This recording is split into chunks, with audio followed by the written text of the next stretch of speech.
Hour soils ఛానల్కి స్వాగతం. మీరు మొదటిసారిగా ఈ ఛానల్లో వీడియోలు చూస్తున్నట్లయితే సబ్స్క్రైబ్ చేయండి, అలాగే పక్కన ఉన్న బెల్ ఐకాన్ని కూడా ప్రెస్ చేయండి. ఈరోజు మనము తెలుగులోని ఇంట్రడక్షన్ ఆఫ్ సాయిల్ గురించి నేర్చుకోబోతున్నాం. ఈ ఛానల్ యొక్క తెలుగు అనువాదము మన నేలలు పూర్తి జీవంతో. ముఖ్యంగా ఈ రోజుటి వీడియోలో ఉపోద్ఘాతము లేదా నేల విజ్ఞానం గురించి తెలుసుకుంటున్నాం. ముఖ్యంగా చెప్పాలంటే ఈ ప్రకృతిలోని శిలలు అనగా రాక్స్, వీటి నుండే మనం ఇప్పుడు చూస్తున్నటువంటి మట్టి అనేది ఉద్భవించింది. ఈ శిలలు అనేవి క్రమంగా రెండు విధాలుగా శిథిలత అనేది చెందుతుంది. అందులో మొదటిది భౌతికంగా, రెండవది రసాయనికంగా.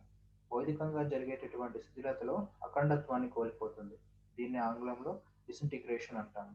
అలాగే రసాయనికంగా జరిగే శిథిలతలో విడిపోవటం, మూల పదార్థాలు అనేవి విడిపోవటం జరుగుతుంది. దీన్ని డీకంపోజిషన్ అని అంటారు. సో ఈ రెండు చాలా ప్రధానమైన పాత్ర పోషిస్తూ ఉంటాయి. అలాగే వాతావరణంలోని తేడాలు, ఎండకు ఎండడం, చలికి ఉష్ణోగ్రతలు తగ్గడం, అవి వెంట వెంటనే జరగడం అనేది జరుగుతూ ఉంటుంది. అలాగే నీరు గడ్డగట్టడము, వడగాల్పులు, వర్షపు నీరు, మానవ జాతి సంచారము, జంతువులు గురీలు చేయడము, మొక్కలు వేర్లు చొచ్చుకొని పోవడము తదితర కారణాల వల్ల శిలలు పగిలి అవి మరింత ముక్కలై క్రమంగా చివరకు మట్టిగా రూపాంతరం అనేది చెందుతుంది. ఈ ప్రక్రియ అంతా కూడా నిరంతరము సహజంగా ప్రకృతి సిద్ధంగా జరుగుతూ ఉంటుంది. ఆంగ్లంలో వీటిని 3 రకాలుగా వ్యవహరిస్తారు. మొదటిది ఫిజికల్ వెదరింగ్ అంటారు, రెండవది కెమికల్ వెదరింగ్ అంటారు, ఇప్పుడు మనం చూస్తున్నది బయోలాజికల్ వెదరింగ్ అంటారు. అంగుళం నేల తయారవడానికి దగ్గర 500 నుండి 1000 సంవత్సరాలకు పైగా పడుతుందని నిపుణుల అంచనా.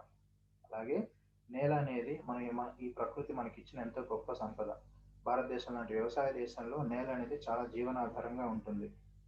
ఒక జాతి సౌభాగ్యానికి సారవంతమైన నేలలు మూలాధారం కాగా అట్టి నేలలను సంరక్షించుకోవడానికి సరైన యాజమాన్య విధిగా పాటించాలి. పంటలు పండడానికి ముఖ్యంగా సహజ వనరులు మాత్రమే కాక పైరు నిలబడడానికి కావలసిన ఆధారం కల్పిస్తుంది. తేమ, అవసరమైన పోషకాలను తనలో ఇముడ్చుకొని మొక్కలకు అందిస్తుంది. విత్తనం మొలకెత్తడానికి, మొలకెచ్చిన మొక్కలను నిలబడడానికి, మొక్క వివిధ దశలు కొనసాగించడానికి, పంటల ఉత్పత్తికి ఆధారం ఈ నేల. నీటి నిల్వ చేసుకొని ఆ నీటిలోని పోషకాలు కరిగించుకొని నీటిని, పోషక పదార్థాలను మొక్కలకు అందించేలా నేల మొక్కలకు కావలసిన పోషకాలు జీవన రసాయన ప్రక్రియల ద్వారా లభ్యమయ్యే రీతికి తెచ్చి అందించే కోట్లాది జీవరాశులకు ఉనికి ఈ నేల. కాబట్టి ఈ నేల అనేది ఎంతో ఎంతో ముఖ్యమైన పాత్ర వహిస్తుంది. ముఖ్యంగా వ్యవసాయంలో నేల యాజమాన్యం అనేది లేదా మట్టి యాజమాన్యం అనేది చాలా ముఖ్యమైనది. అలాగే ఫిజికల్గా అంటే భౌతికంగాను, అలాగే రసాయనిక ప్రాపర్టీస్ని కూడా మనం ఎంతో జాగ్రత్తగా పాటించాలి. ICAR-JRF గైడెన్స్ ప్రోగ్రామ్ లేదా IBPS బ్యాంకింగ్ గైడెన్స్ ప్రోగ్రామ్కు కావాల్సిన వాళ్ళు అగ్రి ఛాలెంజ్ అకాడమీని సంప్రదించగలరు.